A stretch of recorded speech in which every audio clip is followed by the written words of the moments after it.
woods were darker than I expected. Even with the flashlight in my hand, it was the kind of darkness that swallowed the beam, leaving just enough light to make the shadows shift and writhe. The air was cold and unnaturally still, my breath hanging like ghosts in front of me.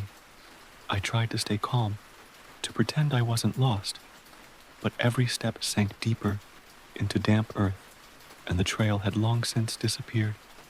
The silence was suffocating.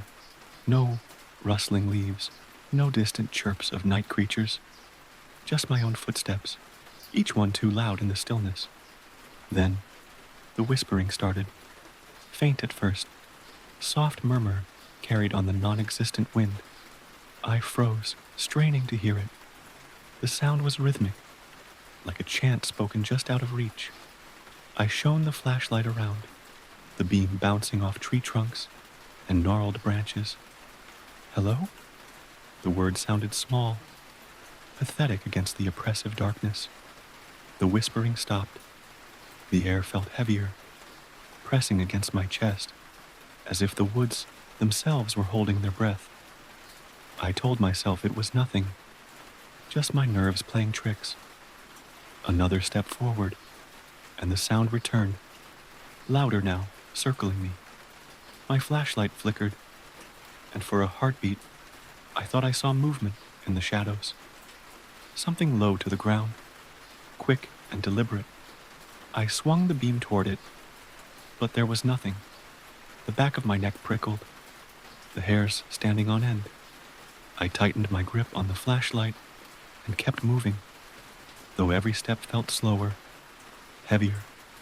The whispers grew louder, words I couldn't understand, but somehow felt.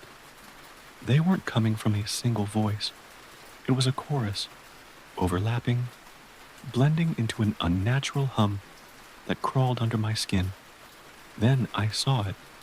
It was crouched low, almost hidden among the roots of an ancient tree. Its limbs were too long, bending in ways that didn't make sense. Pale skin stretched over its twisted frame, slick and unnatural.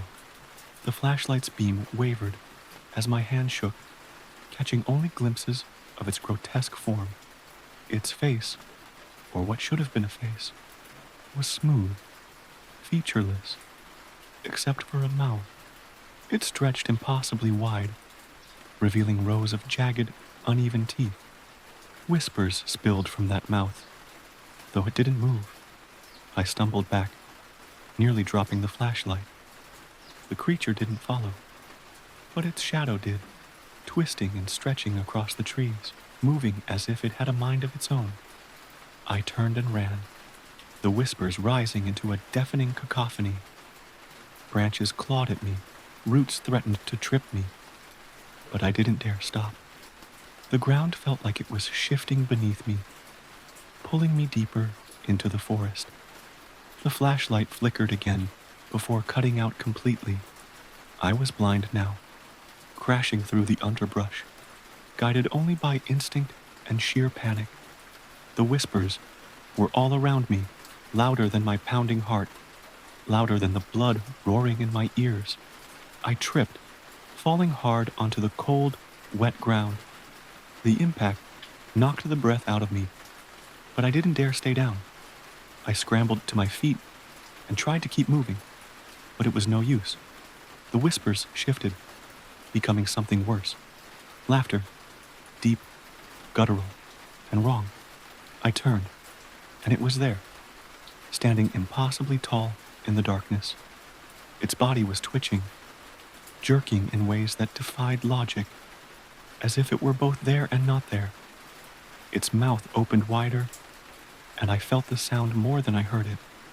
It was inside me now, pushing out my thoughts, replacing them with its own. My legs gave out, and I dropped to my knees, the flashlight rolling uselessly away. Shadows consumed the forest around me, writhing and pulsing like living things. The creature leaned closer, its breath cold and rancid against my face. My vision blurred, and the last thing I saw was its wide, gaping mouth, the whispers spilling out like poison. Thanks for watching Cryptic Chronicles. If you love eerie stories and creepy tales, be sure to like, comment, and subscribe for more. See you in the next one.